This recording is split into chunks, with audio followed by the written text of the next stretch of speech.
I feel like I've lost everything. You haven't, Mia. We'll find what you're looking for, together. Seattle snow glows at the Winter Lights STEM Fair. Liam Prescott, a ComTech CEO, spots Maya, 7, clutching an origami fox. Not on the list, she let another child go first. He kneels, thanks her for the fox's tail upgrade, and quietly arranges a kit in her name. No cameras, just a walk to the bus through falling snow. But one small kindness exposes an old family wound. Can it become a place to belong? Rain threads down the glass roof of Harbor Nexus, a quiet shimmer over the Charity Tech Expo. Inside, warm lamps and laptop screens cast soft circles on folding tables. A teen choir rehearses in the corner, their voices hushed by the high ceiling. The building smells like coffee, wet coats, and fresh solder. Volunteers move with practiced ease, passing clipboards, taping arrows to the floor, nudging people toward help. A poster near the food logistics booth shows steam rising from a stack of hot sandwiches. The image is simple. Bread split clean. Melted cheese, glossy tomato, a hand holding warmth against the cold. In the reflection on the poster's plastic sleeve, a small face appears and lingers. The girl is maybe 7. Brown hair tucked behind one ear. She wears a too-thin hoodie and a rain-dark backpack with one strap frayed. Around her neck hangs a translucent maple leaf badge on a blue lanyard, the kind handed out at the door. The edges are chipped. When the badge catches light, it glows like a tiny window. She looks at the poster as if it is moving. She tilts her head, swallows, and whispers, "Barely there," to the picture of the sandwich. "I wish I could eat that." The sentence dissolves into the noise, but it lands on someone who is listening. Evan Murrow has been making the rounds with a volunteer schedule folded in his pocket. Late 30s, lean and clean-lined in a dark suit. He is the founder whose photo sits in the lobby, the one whose name appears on donor plaques that he never asked for. He is here to thank people, to check routing demos, to shake hands, to keep the day humming. He is halfway to the stage to greet the city liaison when he hears the whisper. He stops. The choir's alto line floats for a measure, then fades as the director calls for a break. The poster's surface shows a smear where someone's coat sleeve dragged past. On the floor, a piece of blue tape curls up at the corner like a leaf lifting. Evan turns his head and finds the girl angled toward the image, not touching, not asking, just staying close as if proximity might make the hunger let go. Her maple leaf badge hangs crooked. Fingerprints fog its surface where she has been gripping it. She presses the badge flat against her chest the way people hold keepsakes. A ticket, but also a charm. A way to belong for one afternoon while rain grips the city and the wind cuts along the waterfront. A volunteer passes by with a tray of sample cookies for a robotics fundraiser. The girl leans away, polite to a fault, and shakes her head no. Her eyes go back to the sandwich. Evan takes one step, then another. He feels the map of the expo in his mind, the tidy squares and arrows, the plan he wrote last week and refined this morning. Efficiency, then care.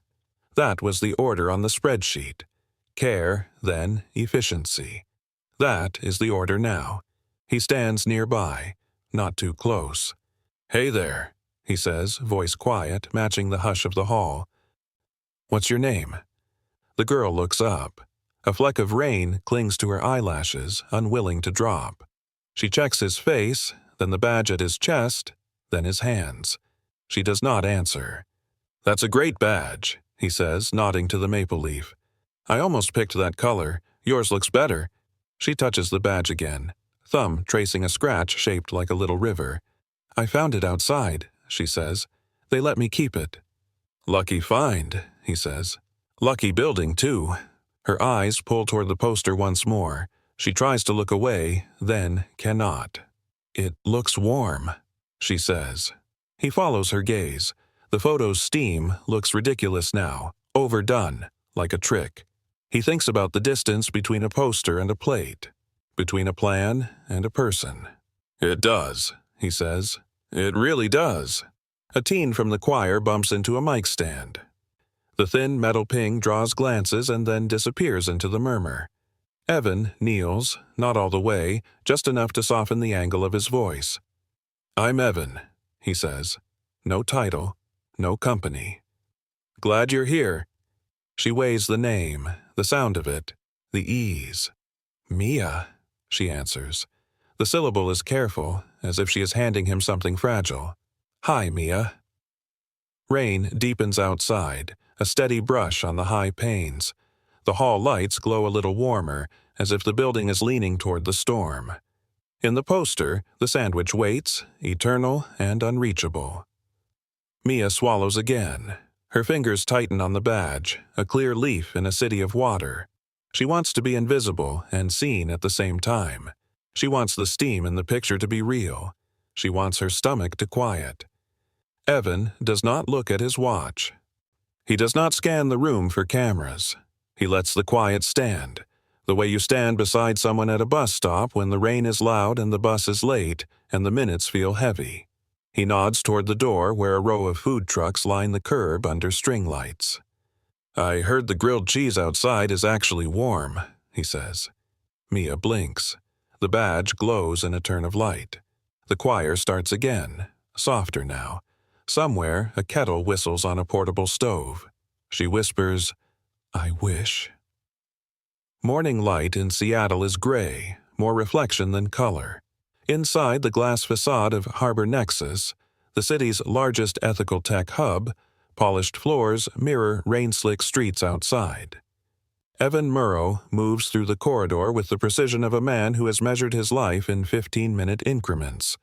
Staff nod, half in respect, half in fear of disturbing his focus. He returns each nod, courteous, detached. His assistant trails behind, listing updates.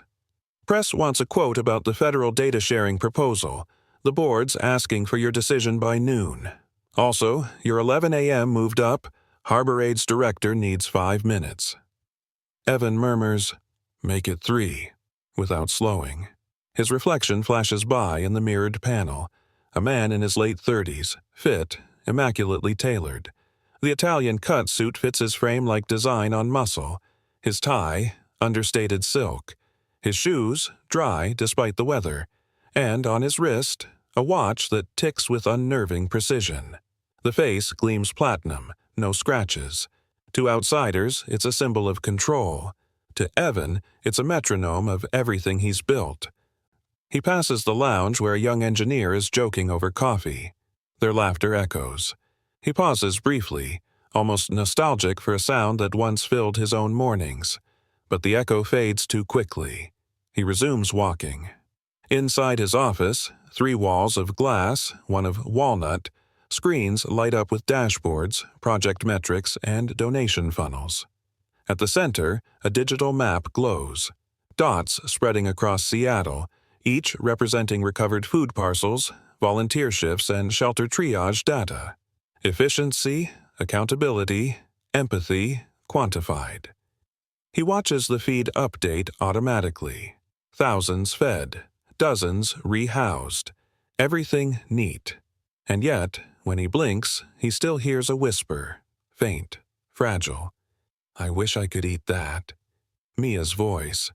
He sits, unbuttons his cuff, checks his phone, and tries to shake the sound loose. Instead, his mind replays the scene. The small girl's hunger, the scuffed maple leaf badge, her stubborn politeness. No parent in sight. No outreach volunteer stepping forward. For all his success, he realizes he doesn't remember the last time he looked at someone eye to eye, not from a podium, but from the ground. A knock at the door. It's Karen, his head of PR. "You're trending again," she says. "The photo of you at the expo's circulating. Someone caught you talking to that little girl. People are calling it Seattle Sandwich CEO moment." Evan's jaw tightens. "Who posted it?" "Volunteer, I think. It's harmless, looks compassionate, not staged, but the comments are already speculating. Some say it's another marketing stunt." He exhales slowly. "Delete the reposts from our official account. I don't want this used for engagement." Karen tilts her head. Evan, you're a public figure. Everything's engagement. He looks at the window instead of answering. Outside, drizzle streaks down the glass in fine silver threads. He can see the waterfront ferries from here, slow white shapes crossing gray water. After she leaves, he scrolls through his calendar. Meetings, deadlines, investors. But beneath all that, a quiet ache grows, the kind that success cannot pacify. He built a company to solve human need through logic and code.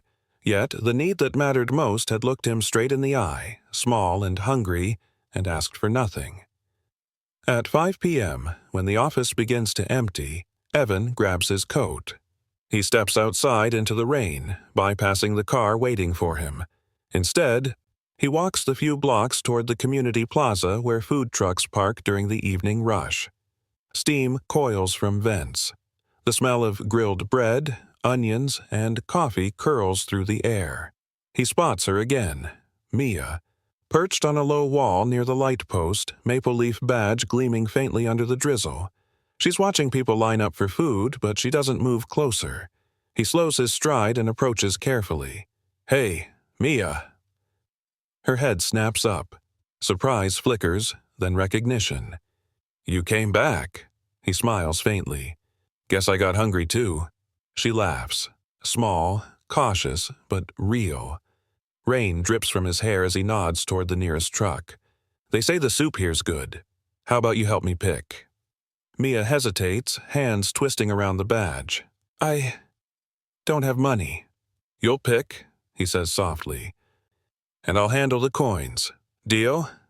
She studies his face for a long second, trying to read the lines. No arrogance, no pity, just calm eyes and a tone that makes her feel seen. Finally, she nods. Together, they step under the awning where the steam gathers thick and warm.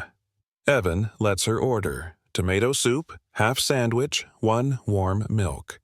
When the paper cup arrives, she clutches it with both hands, breathing in the heat as if it's courage. He waits until she takes the first sip before ordering for himself. For a moment, neither speaks. Rain patters on the canopy, city lights blur in puddles, and Evan feels something loosen in his chest. A soundless click, like a lock undone. Mia looks up and says, You didn't have to. He answers, Sometimes you just show up. And for the first time that day, the tech visionary who engineered compassion through algorithms realizes that real empathy begins far simpler, with presence, not systems. The next afternoon, clouds hang low over Seattle, the kind that dissolve into mist before they hit the ground. The city feels blurred, softened, as though it's waiting for something to begin again. Evan walks through the plaza with a paper cup of coffee cooling in his hand, eyes tracing the same path as yesterday. He spots her before she sees him.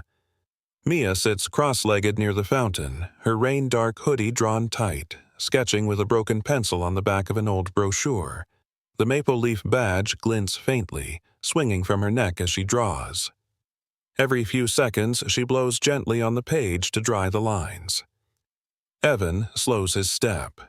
He has board meetings stacked back at Harbor Nexus, messages buzzing on his phone. But he stays. He feels the pull of something that doesn't fit into his schedule, a simple human gravity. Hey, artist, he says softly. Mia looks up, blinking at the drizzle. Then she smiles in recognition, small but steady. Hi, Evan. He crouches beside her, careful not to block her light. What are you working on? She flips the page toward him. It's a sketch of a robot with a square head and wide eyes, holding a steaming sandwich in one metal hand. Underneath, she's written in crooked letters, Helper for Hungry Kids. Evan feels his throat tighten. That's a good idea, he says. Robots that help people eat. Not robots, she says quickly, serious now. Just helpers. They don't have to be shiny. He smiles at that. Right. Just helpers. A gust of wind sends her hair across her face. He glances at the badge again, noticing the tiny crack near the corner. Still got your lucky pass? Uh-huh. She touches it, thumb smoothing its edge. They were giving them out at the expo last week. I didn't have one, so I waited by the door. Then this man dropped his. I asked if I could keep it. He said it was okay. Evan frowns. You waited outside? She nods like it's nothing. I wanted to see the robots, but the guard said you needed a badge. So, I found one. He swallows hard. The badge, translucent and cracked, had been her key, her chosen proof that she belonged, even if no one invited her. Where's your mom today? He asks gently. Mia hesitates. Her fingers stop moving. She works nights, she says. At the ferry place. Sometimes she's late, but she always comes. When did you last see her? She squints at the gray sky as if it can help her count. 2 days ago, she whispers. I stayed by the lights near the water. It's bright there, so it's okay. Evan feels his chest tighten.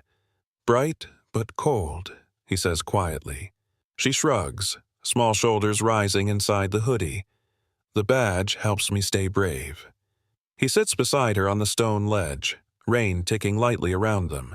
He doesn't reach out or promise anything yet, just listens. After a pause, he says, I know a place that's warm, with food and people who help families find each other. Want to stop by? Mia studies his face. Like a shelter? It's more like a safe station. It's in the same building where the expo was. They'll know how to help.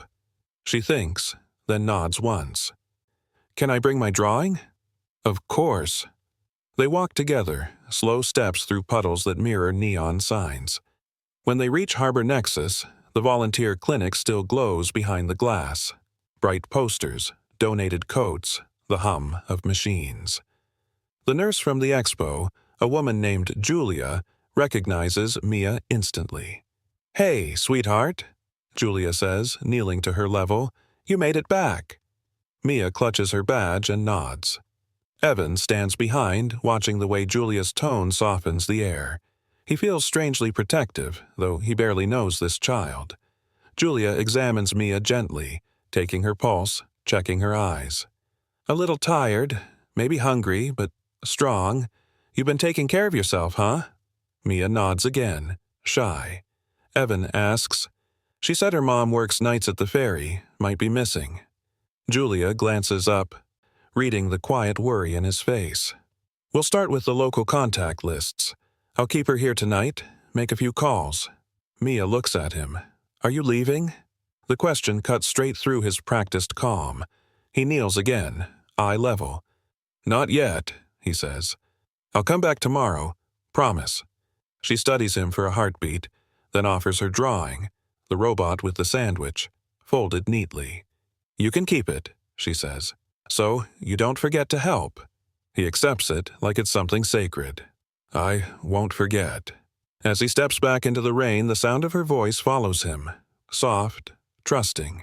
And, for the first time in years, Evan Murrow feels the weight of a promise heavier than any contract he's ever signed. Seattle's rain hasn't stopped, it just changes moods. Sometimes it falls in quiet curtains, other times in hard bursts that blur the skyline. This morning, it's a steady mist. Evan walks through it with his coat collar raised, the drawing still folded in his inside pocket. When he pushes open the side door of the Harbor Nexus community wing, warmth rushes out to meet him. Coffee, printer paper, faint disinfectant. The clinic volunteers are setting up breakfast. Paper bowls, oatmeal, apples. At the far table, Mia sits swinging her legs, her maple leaf badge catching light as she hums to herself. She looks up the moment she senses him. You came. He smiles faintly. Told you I would. Julia, the nurse, hands him a clipboard. Still no word from her mom. We checked shelters, hospitals, shift logs. Nothing yet, but Mia's stable. Ate a little, slept for the first time in days. Evan glances at the child, now tracing shapes on her oatmeal lid with a spoon handle. Can I take her out for some air? Julia hesitates, then nods. Keep it nearby. She trusts you more than anyone right now. They step out into the plaza again. The air is sharp with roasted coffee from a nearby truck. Commuters pass, heads down, shoes clicking against wet pavement. Evan slows his pace to match Mia's small steps. "Still hungry?" he asks gently. She nods, eyes darting toward the food stands. "The soup place smells good." He gestures toward it. "Then that's where we'll go. And this time, you pick what you want. I'll carry the tray." At the counter, the vendor recognizes Evan immediately. "Mr. Murrow, long time, sir. On the house?" Evan shakes his head quickly. "No, thank you. She'll order for both of us." The man glances at Mia, then back at Evan, puzzled. But Evan's tone leaves no room for showmanship or pity, just respect. Mia looks up at the menu board, lips moving as she reads. "Can I have the grilled cheese again? And milk?" "Good choice," Evan says. "What about gloves? They have a bin over there." She tilts her head. "For me?" "For us," he says, pretending to study sizes. "We'll test them for sandwich-holding precision." That earns a giggle. She picks a pair, bright red, frayed at the edges but warm. He buys them both, slipping his own on with exaggerated seriousness. "How do I look?" "Like you're ready for space," she laughs. They sit on a bench under an awning, sharing silence between bites. Steam rises from her cup, fogging her badge. Evan watches her eyes brighten. Her shoulders ease. She eats slowly, deliberate, as if tasting security for the first time in days.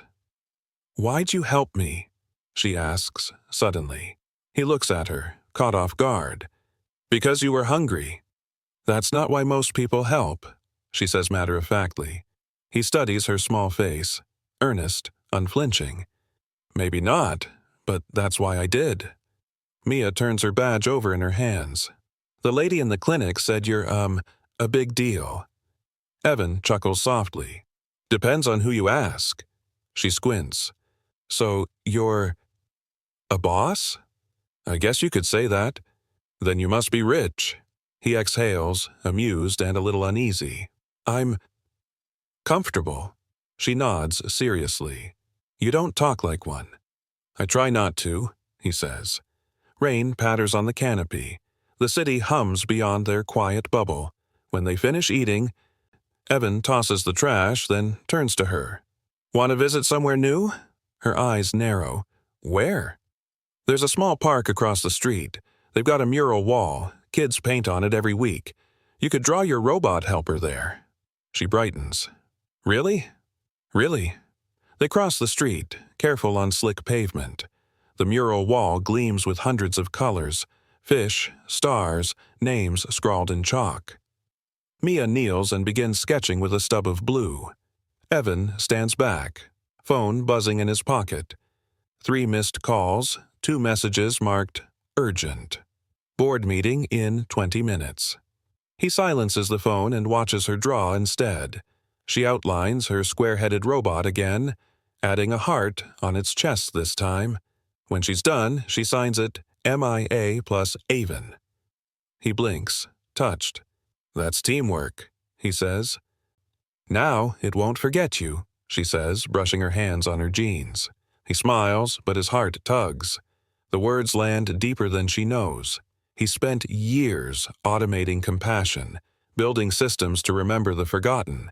Yet, this little girl with one badge and a broken crayon remembered him. As they walk back toward the clinic, Mia slips her hand into his without warning. Her glove is too big, red against his black wool. "I don't feel so cold now," she says. And for a brief, silent second, neither does he. By evening, the rain sharpens again. Thin streaks cut across the tall windows of a harbor nexus, catching the orange of the streetlights. Inside the community wing, the volunteer clinic hums with quiet order. Nurses restocking supplies, low conversation between social workers, the steady rhythm of footsteps across tile. Evan walks in with Mia close beside him, her red gloves bright against the gray.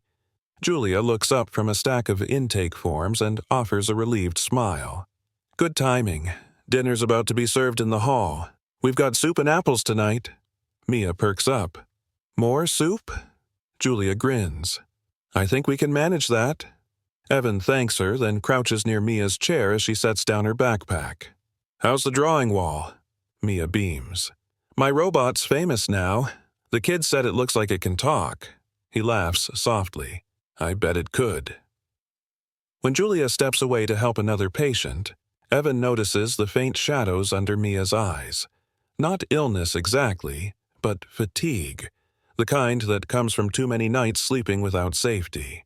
He lowers his voice. "You got some rest last night?"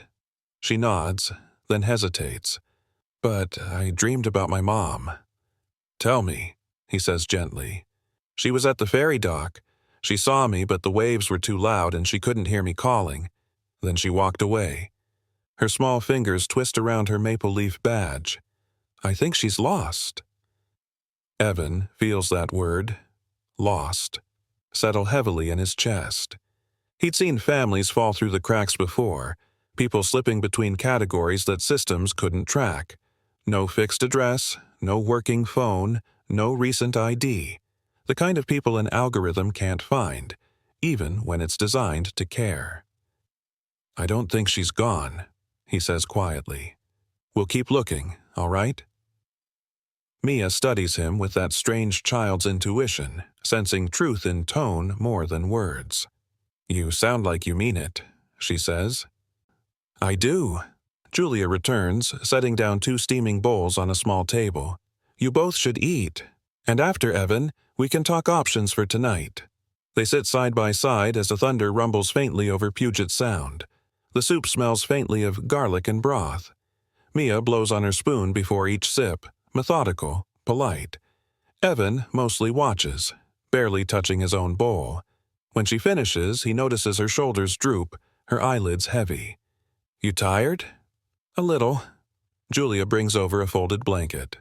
"We've got cots in the corner. She can sleep here tonight. Safer than the plaza." Mia glances up nervously. "It's okay? I won't get in trouble?" Julia smiles. "Not a chance. You're our guest." Evan stands, adjusting his coat. "You're in good hands," he says. "I'll check in tomorrow morning. Before school starts for the other kids, maybe we'll have news." She tilts her head. "Will you really come back?" "Yes, Mia. I keep my promises." She looks satisfied, as if that single line were enough. Then she pulls the maple leaf badge from her neck and holds it out. "You should keep it tonight, so it doesn't get lost." He shakes his head. "That's your lucky charm." "It only works when I'm sleeping," she insists. "You can borrow it till morning." Evan hesitates, then takes it gently. "Then I'll guard it." She smiles, settling into the cot as the blanket covers her up to her chin. Within minutes, her breathing steadies. He stands at the edge of the room, the badge catching fluorescent light in his palm. Translucent amber, edges scratched, yet oddly radiant. Something about its fragility humbles him. Julia approaches quietly. "She trusts you," she says. "That's rare, especially for a kid who's been out there alone." He nods. "I don't want to break that trust." "Then don't," Julia replies simply. "You've got reach, resources, and heart. That combination can actually move things." When he steps back into the hallway, he feels the badge warm against his hand. Or maybe it's just the heat from his skin. Either way, he slips it into his breast pocket, right above his heartbeat. Outside, the rain has turned to a fine drizzle. He stands beneath the awning, staring at his reflection in the glass doors. A man who owns servers, patents, and a company that roots kindness by code. But for the first time, he realizes that all the models and dashboards in the world mean nothing if a single small girl can still go hungry on his watch. He whispers into the night, more vow than statement. "We'll find her, Mia, I swear." The badge catches a streetlight's glow, pulsing faintly like a promise kept alive. Seattle's waterfront sleeps in shades of steel gray, the water dark as glass beneath morning drizzle. Ferries move like slow ghosts across Elliott Bay, their decks lit by rows of cold yellow bulbs. Evan stands at the railing near the dock entrance, coffee in one hand, phone in the other, watching each vessel pull in and out. He's been here for an hour, waiting for the first real lead. Julia's overnight report had confirmed what Mia said. Lena Brooks, mother, 32, last known address, vacated. Former ferry terminal custodian, night shift. Missing since Tuesday. No recent digital footprint, no ID activity. The system shows a blank where a person should be. Evan checks his messages.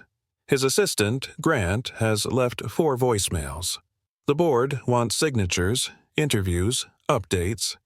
He deletes them all and pockets the phone. He remembers Mia's words. She's lost. That word keeps ringing. Not missing. Lost. It suggests she could still be found. Across the pier, 2 harbor officers unload crates from a supply truck.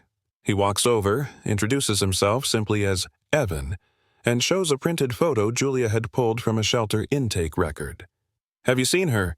Works the night rotation, maybe a week ago?" One of them squints. "Yeah, she used to mop the east corridor, right by the maintenance bay. Quiet lady. Didn't come back after that storm night. Thought she switched jobs. Do you know if she kept a locker here?" "Maybe downstairs," the man says, pointing. "Maintenance level. Ask Jeff, night foreman." Evan thanks him and heads down the narrow stairwell. The concrete smells of oil and salt. He finds a small row of metal lockers, dented, stickers peeling. One stands half open. Inside, a thin parka, a half-used bottle of hand sanitizer, and a folded paper lunch bag, untouched. He exhales slowly. Someone had left in a hurry. His phone buzzes again, Grant's name lighting the screen. He answers this time. "Yeah. Evan, the board's about to vote on the federal contract. If you don't sign by end of day, we lose it." "I can't right now." Grant sighs. "You can't keep disappearing for some—" "Don't finish that sentence," Evan says quietly. A pause. "You're risking millions." "I'm aware," Evan says and hangs up. He leans against the cold wall, mind racing. He's always believed that ethics could scale, that decency could be designed. But this? This isn't data. It's a human life gone silent in a city of noise. A voice breaks through. "You looking for Lena?" Evan turns. A janitor in a blue harbor uniform stands by the elevator, mopping. "She used to share my shift. Nice lady. Got sick last week. Bad cough. Said she'd come back when she felt better. Do you know where she stayed?" The man thinks. "Somewhere near the ferry market, I think. Cheap rooms by the old underpass. She mentioned her kid. Said she'd move them once she got steady pay." Evan thanks him, offers a handshake, then steps back outside. The drizzle has thickened into a curtain of rain. He walks toward the old market district, shoes splashing through puddles. He passes empty stalls, paper cups floating in gutters. His reflection ripples beside him, ghost-like in the water. Under the overpass, tarps flutter in the wind. He spots a cardboard box shelter painted faintly with chalk stars. A volunteer van is parked nearby, one of his own company's partner routes. He recognizes the logo, Harbor Aid Logistics. The driver steps out, startled. "Mr. Murrow? Sir?" Evan shakes his head. "Just Evan today." He glances at the clipboard. "Anyone named Lena Brooks on your morning list?" The driver flips through pages. "Not today, but I saw a woman matching that description a couple mornings ago near St. Bridget's. She was coughing bad. We tried to give her water. She said she'd go to the church hall for breakfast later." St. Bridget's. He knows the place. One of the oldest outreach kitchens in the city, 3 miles inland. He looks out at the rain again. Ferries moving slow as breathing. Somewhere beyond this water, a child's mother is waiting for help that hasn't found her. He pulls the maple leaf badge from his coat pocket, turns it over in his hand. The translucent plastic catches the dock light, glowing faintly. A child's charm, but it feels like a compass. He whispers under his breath, "All right, Mia, let's find her." When he reaches the street, he calls Julia. "Tell Mia she was right about the ferry. I've got a lead. St. Bridget's breakfast line. I'll pick them both up at dawn." Julia pauses. "Evan, this isn't your job." "It is now." He ends the call, tucks the badge back near his heart, and watches the first ferry disappear into the fog. Back at the clinic, miles away, Mia stirs in her sleep. Her fingers curl unconsciously as if clutching something invisible, her lips murmuring through a dream. "Come back, Mom." And as the rain beats softly against the window, the badge in Evan's pocket gleams with a faint amber warmth, like it knows it's leading him somewhere worth finding. Morning light crept over Seattle in streaks of pale silver, painting the glass towers along the harbor. Evan was already at his desk before the city fully woke. His office at Harbor Nexus hummed with the soft rhythm of servers starting up, the AI dashboards loading in quiet succession. Rows of color-coded dots blinked to life across the map. Delivery routes, shelter check-ins, volunteer coverage. But this time, his eyes weren't on performance metrics or uptime reports. They were on a single line in the system that read, Data Ethics Mode, Active. He hovered his cursor over the command for manual override, the one that would let him access live facial recognition pings across the city grid. It would take seconds, one keystroke, and his algorithms could pull footage from bus stations, hospitals, or ferry terminals. He could find Lena Brooks before breakfast. He stared at the blinking cursor, then leaned back, exhaling hard. It would also mean crossing the very line he'd drawn when founding his company, the one that separated compassion from control.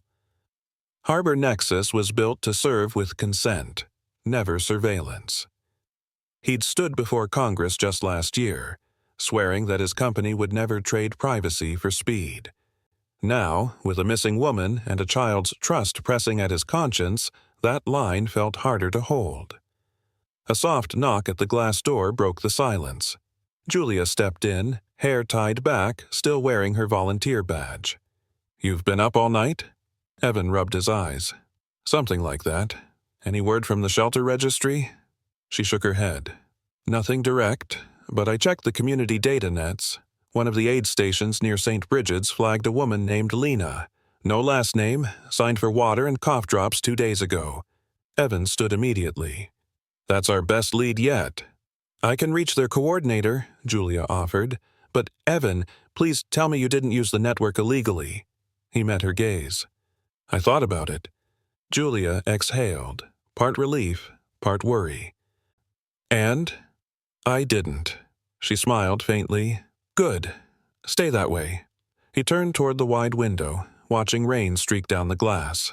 "It's not easy," he murmured, "when you know the power's right there." Julia nodded. "That's why people trust you. You know when not to use it." Just then, his phone buzzed. A message from Mia, sent through Julia's clinic device, a single photo of her drawing from yesterday. The little square-headed robot now had an added detail. A small badge hanging from its neck, shaped like a maple leaf. Beneath it, she'd written in careful pencil, "He'll find her." The words struck deep, steady, and innocent. Evan smiled, despite the ache it carried. He grabbed his coat. "I'm going out." Julia frowned. "Where?" "St. Bridget's," he said. "If there's even a chance." "Evan, you have a board vote in an hour. They'll crucify you if you skip it again." He slipped the maple leaf badge into his pocket and buttoned his coat. "Then I'll answer to them later. Right now, I answer to her." By the time he reached St. Bridget's, the breakfast line had formed along the sidewalk. Steam rose from paper cups, the air thick with the smell of oatmeal and rain. A small crowd shuffled under the church awning, faces weathered by the wind, voices murmuring with fatigue. He scanned the line carefully, searching each face. No Lena. Inside, volunteers ladled soup and poured coffee. A mural of a lighthouse filled the back wall, its painted light glowing over figures huddled beneath it. Evan approached the front counter, showed the staff Lena's photo, and explained quietly. One of the older volunteers frowned.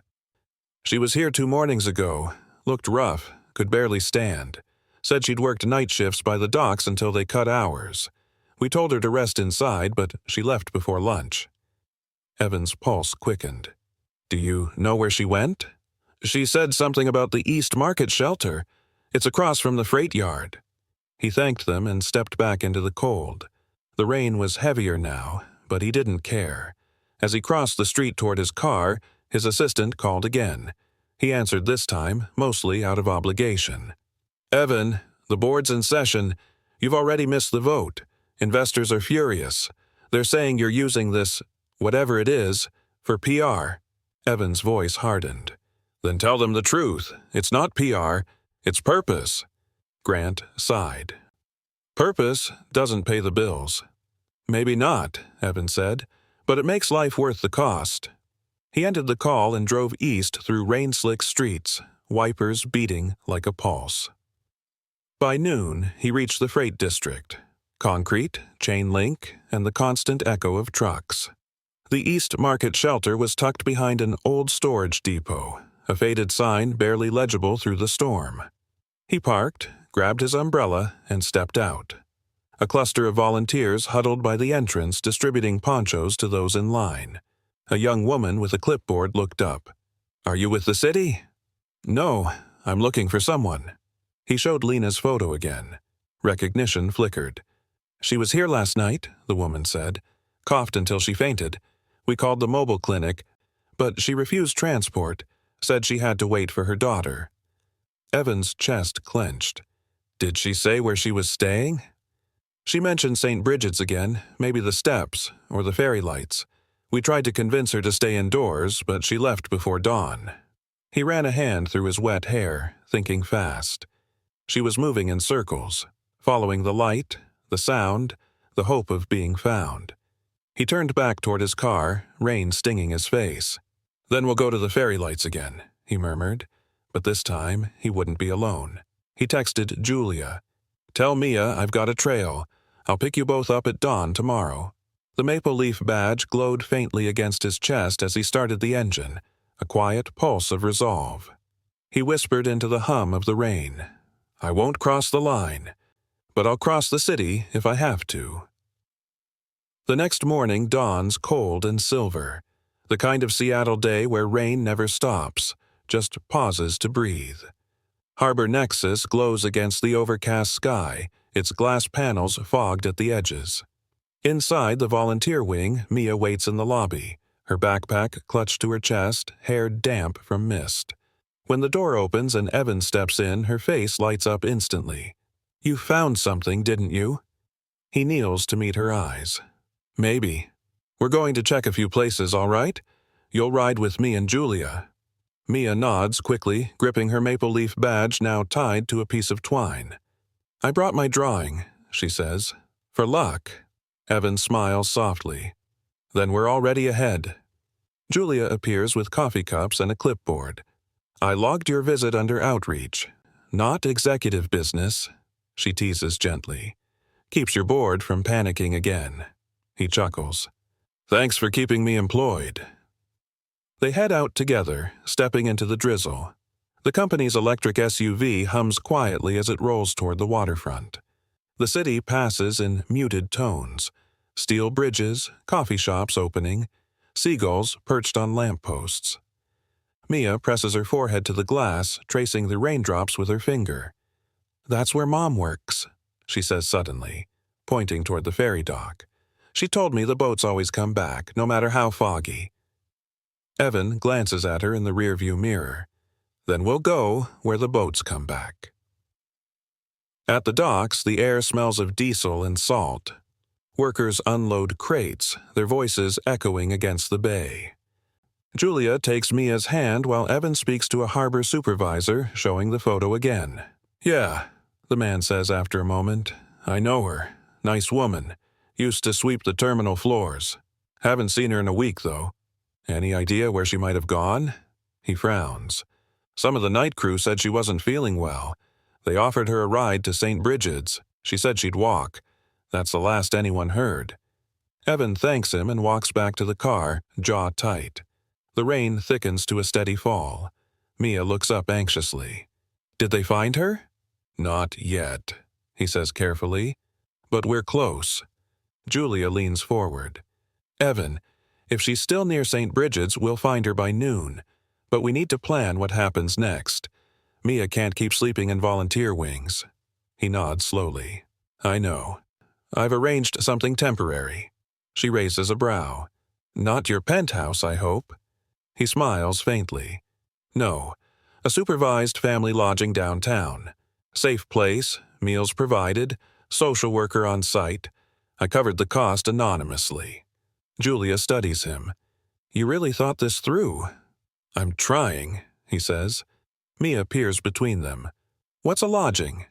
It's like a tiny hotel where people stay until they find their next home, Julia explains. Can we go now?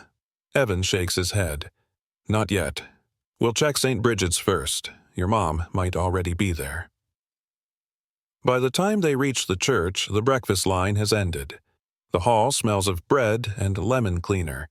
A volunteer wipes tables near the window. When she sees the photo, her expression softens. Yes, she came in again yesterday morning. Looked tired, coughing. We gave her water and told her to rest. She said she couldn't, not until she found her little girl. Mia's hand flies to her mouth. She's looking for me. Evan crouches down. She is. And now we're looking for her. The volunteer points toward the west side of the park. Try the bus shelters by the old fountain. She said she'd wait there until evening. Evan squeezes Mia's shoulder. Then that's where we'll go. They find the fountain easily, a dry stone circle surrounded by benches. No one's there now except a stray dog sleeping under a bench. But on one of the seats, Evan spots something small, a paper coffee cup, half full, next to a folded flyer. He turns the paper over and sees a faint pencil mark, a drawing of a maple leaf. Mia gasps. She drew that. That's her doodle. Julia exchanges a glance with him. She was here. Evan sets the cup back carefully. Then we're in the right circle. We just have to keep going. He walks them back to the car through the drizzle. At a stoplight, he looks at Mia in the mirror again. Her eyes are wide, hopeful, fragile. He wants to tell her everything will be fine, but he knows better than to promise what he can't control. Instead, he says quietly, Tonight, I'll make sure you have somewhere safe to sleep. That's step one. Will you come too? She asks. I'll walk you there, he says. But it's your space. You'll have new friends. Julia will check in every day. Mia nods, a little uncertain but trusting him anyway. Okay, but you'll still be looking, right? Every minute I can, he promises. That night, he delivers her to the family lodging, a converted townhouse with warm yellow light in the windows. Inside, volunteers greet them kindly, showing Mia her small room. 2 bunks, 1 desk, a small lamp. She climbs onto the lower bunk, placing her drawing of the robot above her pillow. Can Mom come here when you find her? Yes, Evan says softly. She'll have the top bunk. Mia smiles, eyelids fluttering. Okay. When she finally drifts to sleep, Evan stands in the doorway. Julia steps beside him. You did right, Evan. You gave her safety, not dependency. That's a thin line most people never find. He nods, voice quiet. Safe harbor, not a savior. Outside, the rain eases into mist again. He walks alone toward the corner, his coat collar turned up, the maple leaf badge still resting in his pocket. The city lights blur through raindrops like halos, reflections of small mercies still multiplying, unseen. The next morning breaks gray and wind-bitten. The air over Puget Sound smells of salt and iron, and gulls scatter above the ferry docks. Evan stands outside the family lodging, watching condensation trail from his breath. He hasn't slept much. His mind replayed every possible route Lena could have taken, every missed signal the system failed to catch. Julia joins him, steaming coffee in hand. You look like you're coding in your head, she says. Maybe I am, he murmurs. I keep thinking there must have been a signal. Somewhere our network overlooked. Sometimes, Julia says softly, the signals aren't digital. Evan manages a tired smile. Maybe you're right. A small figure appears at the window. Mia, hair messy, wearing a donated hoodie 3 sizes too big. She waves, face bright. He waves back. She slept? Like a rock, Julia says. No nightmares for once. Evan exhales. That's something. By mid-morning, they're on the road again. The SUV hums quietly through downtown Seattle, mist curling around traffic lights. They stop by the community market for volunteers' updates, then head toward St. Bridget's. But halfway there, Evan's phone buzzes. A message from Harbor Aid Logistics Network. A note tagged, Urgent Manual Input. He pulls to the curb, opens the message, and reads, Volunteer report. Female, mid-30s, coughing, fainted near St. Bridget's. Identified self as Lena. Taken by mobile clinic to city aid unit. His heart slams once. He rereads the note, confirming every detail. Julia sees his expression. What is it? St. Bridget's, he says quickly. She was found yesterday, transported to the city mobile aid unit. Mia's eyes widen from the back seat. Mom? He meets her gaze in the rearview mirror. I think so. The words hang in the air like a held breath. Then Mia lets out a tiny laugh, half cry, half relief. She's okay. She's getting help, Evan says, turning the wheel. Let's go find her. The mobile aid unit is a converted bus parked beside a small public garden. Steam rises from its generator vent, mixing with the drizzle. Inside, the air smells of antiseptic and oatmeal. Nurses move briskly between patients, bandaged hands, coughs, quiet gratitude. Evan shows the photo to the intake nurse. Lena Brooks, brought in last night. The nurse nods immediately. She's here. Mild dehydration, respiratory infection. We're keeping her for observation. Mia grips his sleeve, small fingers trembling. Can I see her now? Of course, he says gently. The nurse leads them toward a curtained alcove near the back. The space is dim, lit by a single lamp. On the cot lies Lena. Thin, pale, a wool blanket pulled to her shoulders. Her breathing is shallow but steady. When she opens her eyes, the first thing she sees is her daughter's silhouette in the doorway.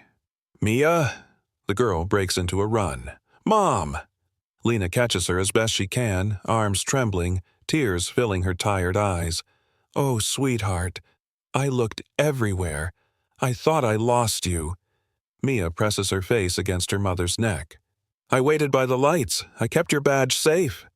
Evan stands at the curtain, every muscle tight, watching the reunion in silence. The nurse wipes her eyes discreetly before stepping out to give them privacy. Lena looks up at him.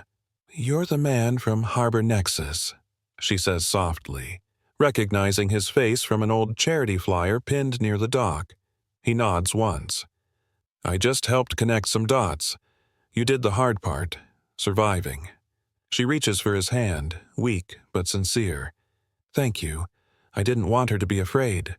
She wasn't, Evan says. She's stronger than she knows. Lena smiles faintly.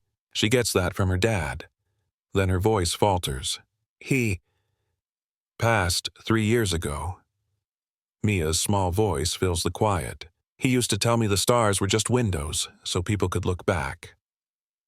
Evan's throat tightens. He sounds like someone who'd understand light. When the doctor arrives with paperwork, Julia handles the details. Lena needs rest, antibiotics, stable housing for a week. Evan turns to Mia. Do you still have that robot drawing? She nods and digs into her backpack, unfolding the worn paper. The square-headed robot still holds a steaming sandwich. This time, she's added 2 stick figures beside it, one tall, one small, both smiling. Looks like you're going to need room for a third, he says quietly, glancing toward her mother. Mia grins. Then I'll make it bigger. Outside, rain hits the roof in soft rhythms. Evan steps aside to call the family lodging, arranging for Lena's transfer once she's cleared. His voice stays calm, professional, but when he ends the call, his hand lingers over his heart, over the pocket where the maple leaf badge rests. Julia watches him. You did it, she says. He shakes his head. No, we did. The system just listened for once. As they prepare to leave, Lena whispers something to Mia that makes her giggle. The sound fills the cramped air with a warmth that feels larger than the bus itself. Evan looks out through the rain-streaked window at the city stretching beyond. The skyline glinting faintly, ferries sliding through fog, lights flickering like 1,000 small promises. For the first time in years, he feels no urge to check his watch. Time, for once, has done something right on its own. That evening, Harbor Nexus looked different. The lobby lights glowed warmer, the marble floors softened by reflections of twinkling garlands. A large evergreen tree stood near the glass atrium, half decorated with ornaments shaped like tiny data nodes, an employee's clever joke. Volunteers moved through the space, setting up tables for the annual charity tree lighting event. Evan stood at the center of it all, jacket unbuttoned, hair damp from the mist outside. His watch read 6:45 p.m., but for once, time wasn't his enemy. Julia approached, handing him a mug of cocoa. "Everything's ready. The press is outside, the board's in the conference hall, and—" "Let them wait," he said, his tone calm but decisive. She smiled. "You really mean that?" He nodded toward the far end of the lobby. "They're here." Mia came running first, still wearing her oversized hoodie but this time with clean sneakers and a glow that hadn't been there before. Behind her, Lena followed, wrapped in a donated coat, color returning to her cheeks. She looked uncertain stepping into such a gleaming space. But when Mia tugged her hand forward, she let herself be led. Evan crouched as Mia reached him. "How's your mom?" "Better," she said proudly. "She didn't cough at all today." Lena smiled, soft but weary. "They said I just need rest, and antibiotics. I can't thank you enough." "You don't have to," Evan said. "Just heal." Mia's maple leaf badge hung from her neck again, now cleaned and polished. She held a small folded paper behind her back. "What's that?" Evan asked. She grinned. "A surprise." He raised an eyebrow. "For me?" She nodded and handed it over. It was a new drawing, done in colored pencil this time. 3 stick figures standing under a string of lights. Above them, written carefully in block letters, "A place to belong." He stared at it for a moment too long, throat tightening. "It's perfect," he said finally. "Where should we hang it?" Mia pointed toward the wall beside the lobby tree. "Right there, so people see it first." He smiled. "Good choice." They walked together, hanging the drawing with a strip of clear tape. The maple leaf badge caught the reflection of the lights above, glowing faintly amber. An hour later, the event began. Guests filled the lobby with the hum of polite conversation and camera flashes. The choir of Harbor Nexus volunteers gathered near the stairwell, tuning soft harmonies. Evan stood by the tree with Mia at his side. When Julia signaled, he handed her the switch for the lights. "Want to do the honors?" Mia's eyes widened. "Me?" "Who else?" he said. "You brought more light here than all of us." She took a breath and flipped the switch. Instantly, the tree burst into color, warm white bulbs cascading upward, ornaments glinting like small stars. The room erupted in applause. Mia's face lit up brighter than the tree. She turned to him. "Mom's smiling." Evan looked over. Lena stood across the crowd, one hand over her heart, tears slipping silently down her cheeks. He walked toward her, weaving through guests who clapped and cheered. When he reached her, he said quietly, "You've both been through a lot. You don't owe me anything." She shook her head. "You gave us more than help, Mr. Murrow. You gave us dignity." He paused. "Then call me Evan." She smiled. "All right, Evan." Later, when most guests had gone, the building grew quiet again. Evan found himself alone by the lobby window, looking out at the harbor lights flickering against the dark water. His reflection merged with the glass, half solid, half ghost. Behind him, soft footsteps. Mia appeared, holding 2 paper cups of cocoa. "Mom says I can stay up 5 more minutes," she announced proudly. "Then we'd better make them count," he said, taking a cup. They stood together, watching the city lights blink across the bay. "Do you miss anyone?" she asked suddenly. He blinked. What makes you ask that? You look like people do when they're thinking of someone far away. He let out a quiet laugh. You're too perceptive. Mom says that means I listen with my heart, she said. He nodded. She's right, and yes, there's someone I miss. My brother. Where is he? Not far, he said softly. But we haven't spoken in a long time. Why not? He hesitated. Sometimes grown-ups forget that family is more than blood. It's showing up, and I stopped showing up. Mia looked down, turning her badge between her fingers. You showed up for us. Her words landed heavy, real. He smiled, swallowing the emotion that rose. Then maybe that's a start. She yawned, the day finally catching up with her. He guided her back toward the lodging van, her small hand slipping into his without thought. Outside, snowflakes began to drift from the sky, soft and slow, like the city was finally exhaling. As they reached the car, Mia looked up at him. Will you come tomorrow too? He smiled. Count on it. And when she climbed inside, still holding the maple leaf badge, he stood for a moment longer in the falling snow, realizing something had shifted quietly inside him, something larger than success, steadier than guilt. He wasn't saving anyone. He was learning what it meant to belong. Snow clung to the curbs the next morning, softening the edges of the city. Evan watched flakes swirl across the street from his office window, the kind of rare Seattle snow that hushed traffic and made even skyscrapers seem still. He should have been in a meeting.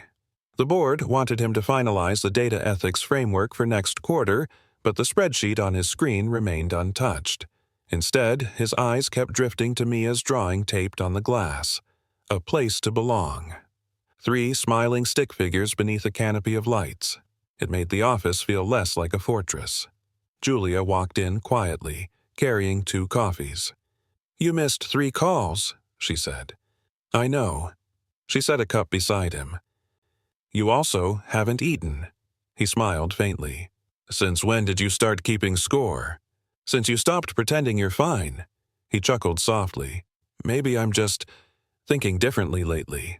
Julia crossed her arms. About what? Family, he admitted. About what it means when you lose one, and how easy it is to let silence take their place. Julia tilted her head. You're talking about Noah. He didn't ask how she knew. Everyone at Harbor Nexus knew. His older brother, once co-founder, now estranged. They'd built the company together before their mother's illness broke more than her health. I kept thinking I'd reach out after Mom's funeral, he said quietly. But work got louder. It always does. I told myself I was honoring her through the company. He told me I was hiding. Were you? Julia asked. He sighed. Probably. The office fell quiet except for the hum of the servers. Outside, snowflakes drifted against the window like bits of memory that refused to settle. Finally, Julia said, Call him. Evan looked up. Now? She shrugged. Why not? You build AI to predict the future, but you can't schedule forgiveness. It either happens or it doesn't. He laughed softly at her bluntness, then turned to his phone. His thumb hovered over the contact name he hadn't touched in years. Noah Murrow. He pressed call. The line rang 5 times before a deep, familiar voice answered. This is Noah. For a second, Evan couldn't breathe. It's me, he said finally. Evan. Silence, then a dry laugh. Well, that's unexpected. Yeah, Evan said. I didn't plan it. Then it's probably honest, Noah said. He almost smiled. That was always Noah. Sharp, unsentimental, but rarely wrong. I wanted to check in, Evan said. I've been thinking about Mom and us. A pause stretched between them, filled with all the words they hadn't said in 3 years. You mean thinking about the way we both failed her? Noah said quietly. Evan swallowed. Yes, but maybe we don't have to keep failing her memory. Go on. There's a girl, Evan began. Mia, and her mother. I helped them through a rough patch. It made me realize I can't tell her to hold on to family if I'm not doing the same. On the other end, he heard a faint sigh. You always did find meaning through work. This wasn't work, Evan said. It was real. Noah chuckled softly, almost wistfully. So you finally learned life doesn't need a mission statement. Maybe I'm just learning what Mom always tried to teach us, Evan said. Presence over perfection. Silence again, but this time it felt lighter. After a moment, Noah asked, Coffee? Evan blinked. What? Coffee. There's a diner on 6th, still makes pancakes like we grew up with. You free tomorrow morning? Evan laughed quietly. Yeah, I am. Good, Noah said. Then we'll start there. No big talks. Just breakfast. Sounds like a plan. When the call ended, Evan sat motionless, staring at the phone. The snow outside had stopped. The city shimmered, washed clean. Julia peeked in again. Well? He smiled, still dazed. Breakfast at 6. With your brother? He nodded. Weakly, until we remember how. Julia grinned. About time. That evening, he stopped by the family lodging. Mia greeted him at the door, bouncing with excitement. Guess what? Mom's going to start working part-time at the library. She says she's going to save for a new place. That's wonderful, he said. Lena appeared behind her, smiling shyly. They offered me the position after hearing about the shelter initiative. Said they needed someone organized and kind. You'll be perfect for it, Evan said sincerely. If you ever need references, call me. Mia tugged his sleeve. Did you find your brother? Evan blinked. What makes you think I was looking? She shrugged, grinning. You have that look people get when they find someone they missed. He chuckled, kneeling beside her. You're too wise for 7. That's what Mom says. He smiled. Then yes, Mia. I did. She handed him something small, a folded square of origami paper. It's another fox, she said proudly. So you don't forget your promise to have breakfast. He accepted it carefully. I won't forget. I think I needed someone to remind me. When he left, snow crunched softly under his shoes. The sky had cleared, revealing faint stars above the city lights. He remembered Mia's father's words. Stars are windows so people can look back. He looked up and whispered, Thanks, Mom. I'm finally looking forward again.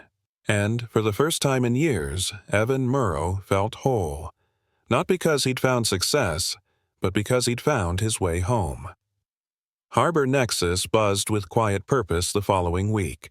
The company's open atrium, usually echoing with quick footsteps and clipped conversations, now held an unusual calm.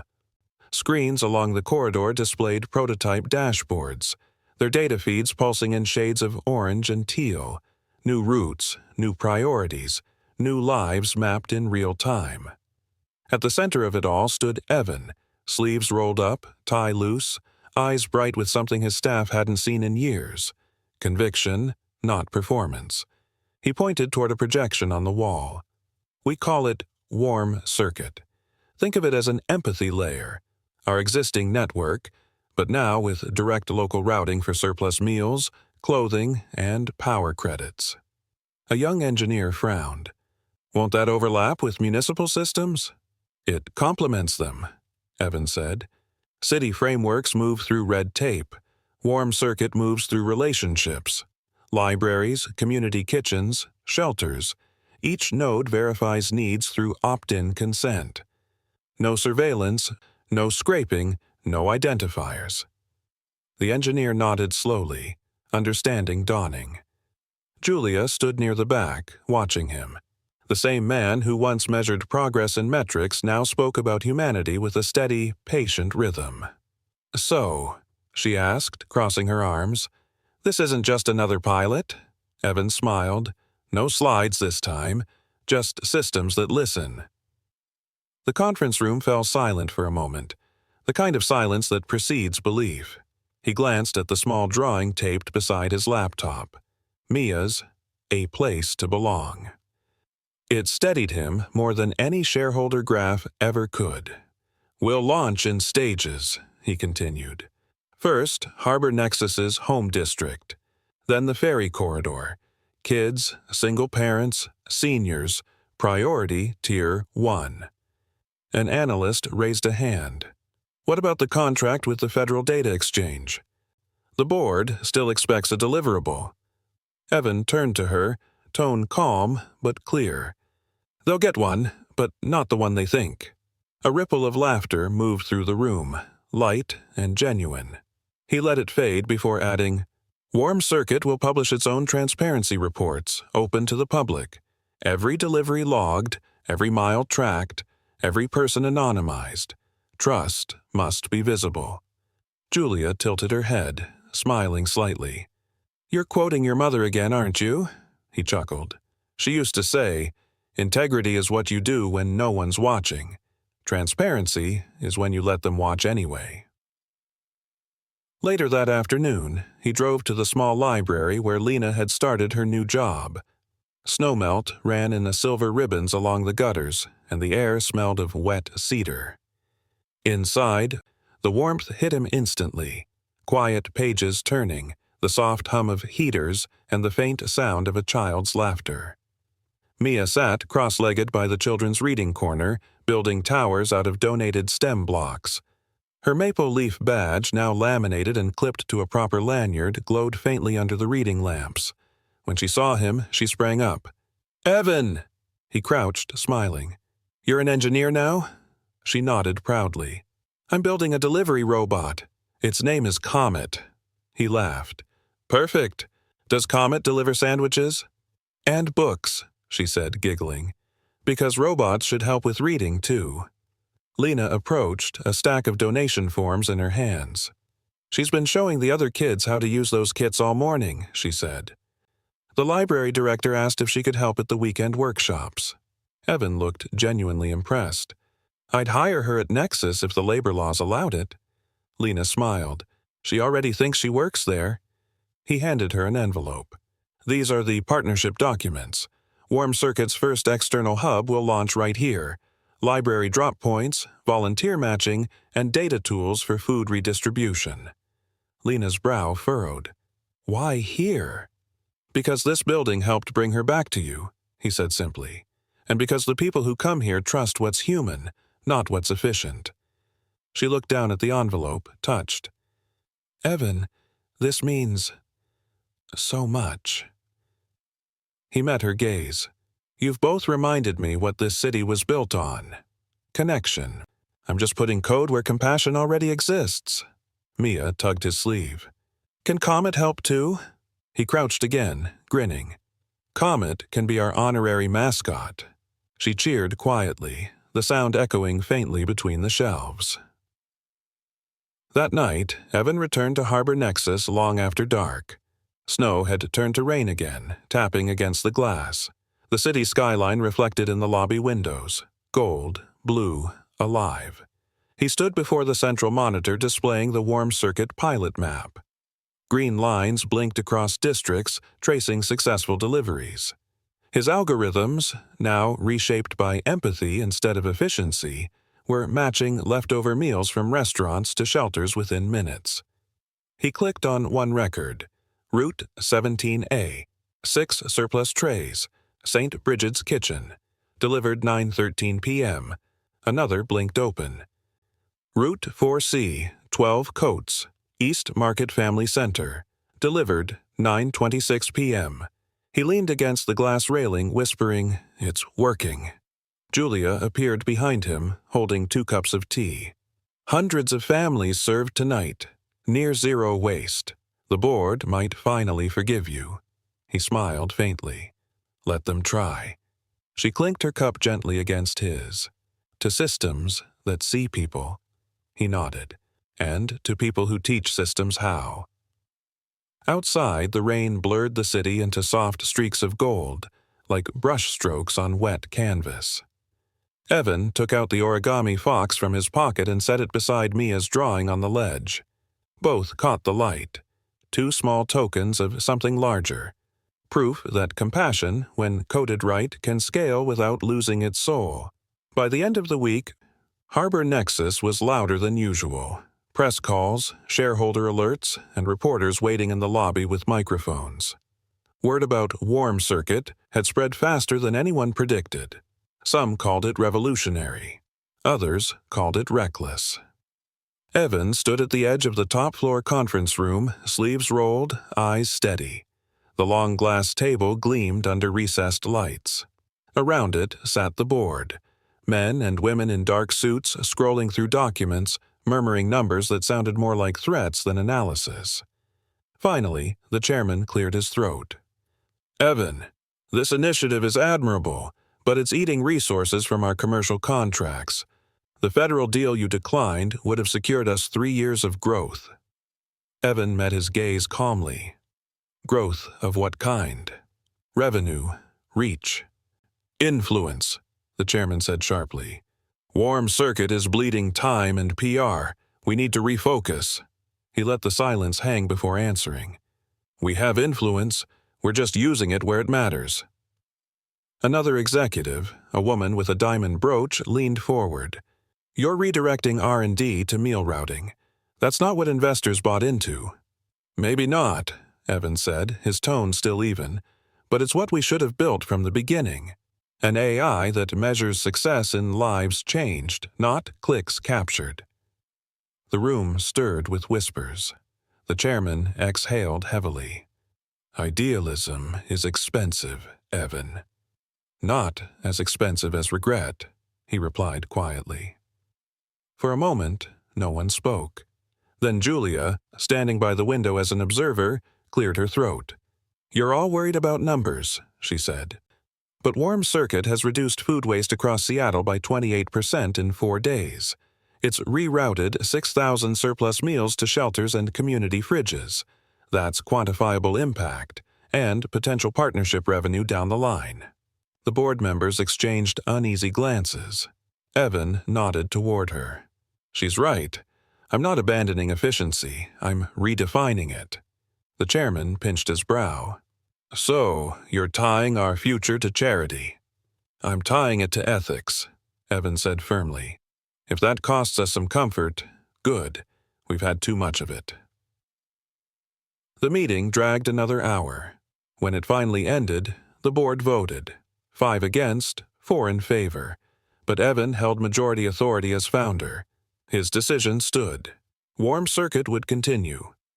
Afterward, he walked through the lower level where data analysts worked. Screens glowed with live routes, colored lines tracing across Seattle's map like veins.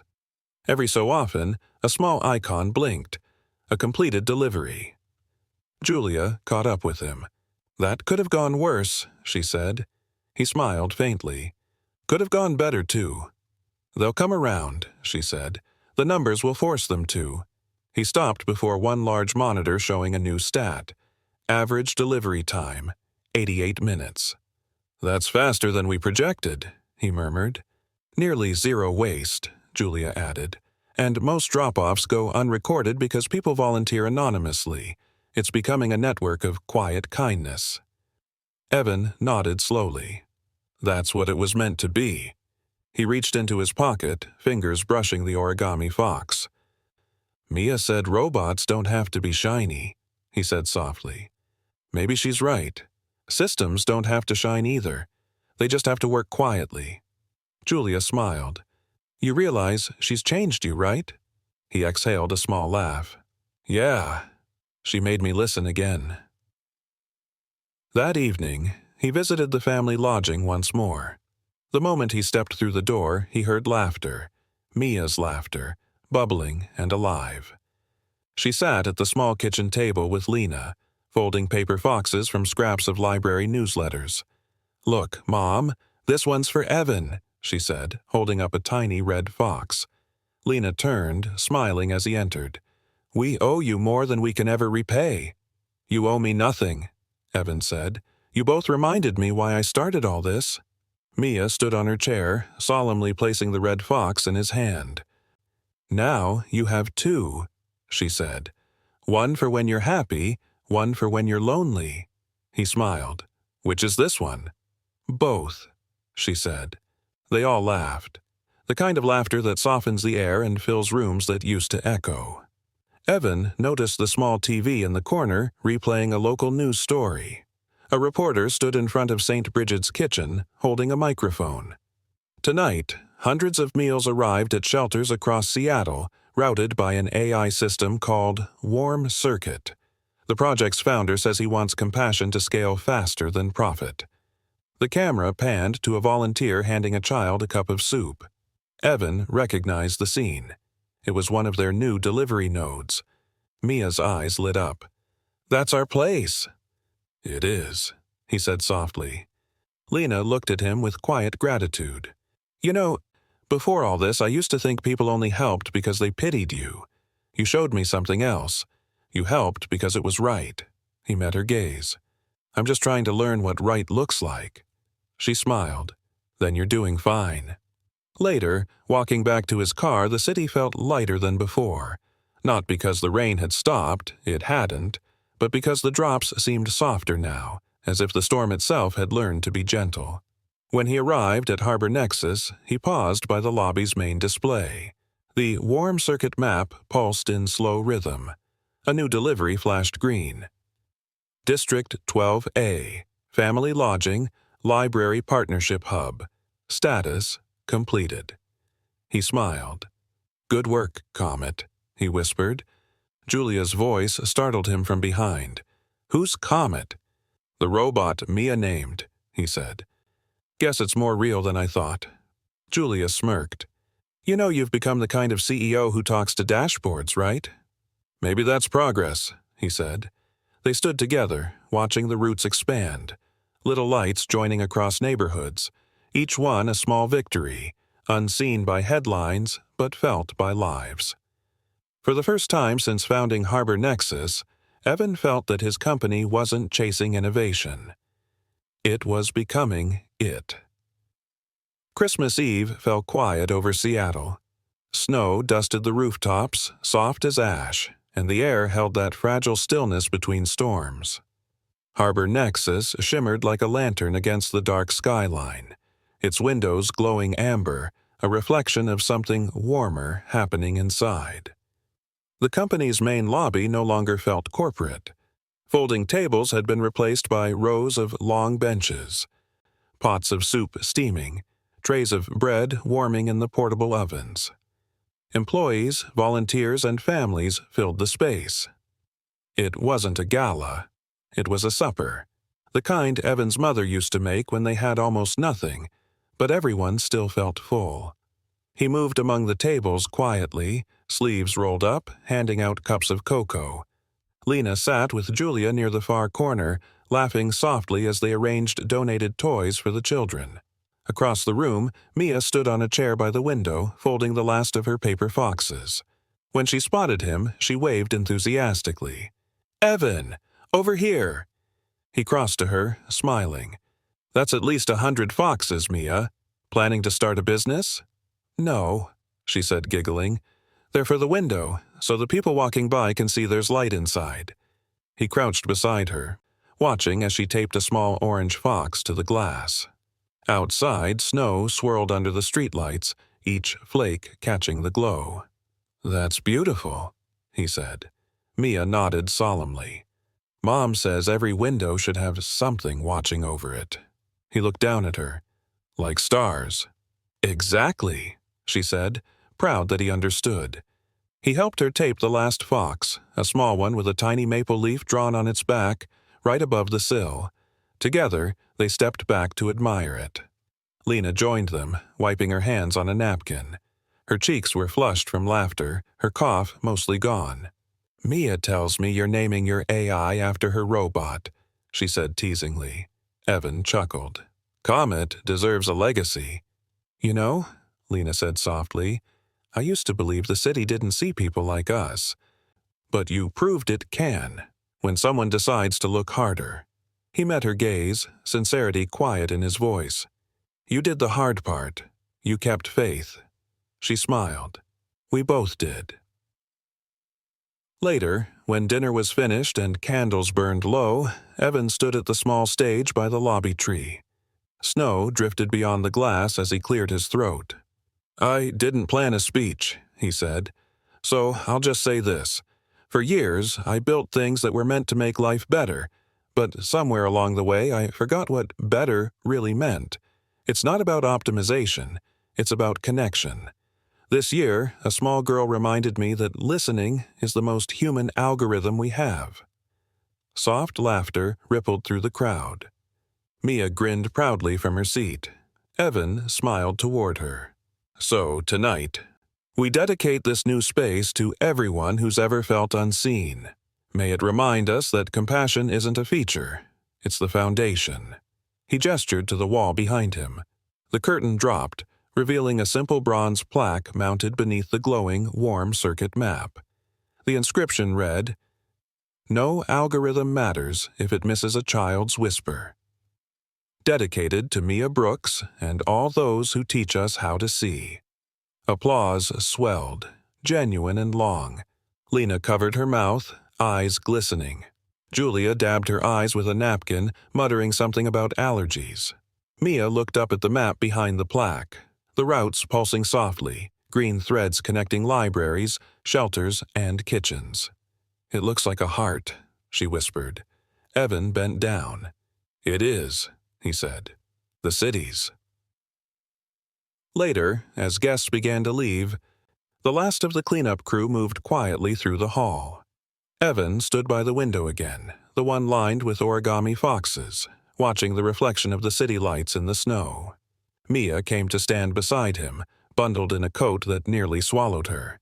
She held something small in her mittened hand, a drawing folded twice. "For you," she said, handing it over. He unfolded it carefully.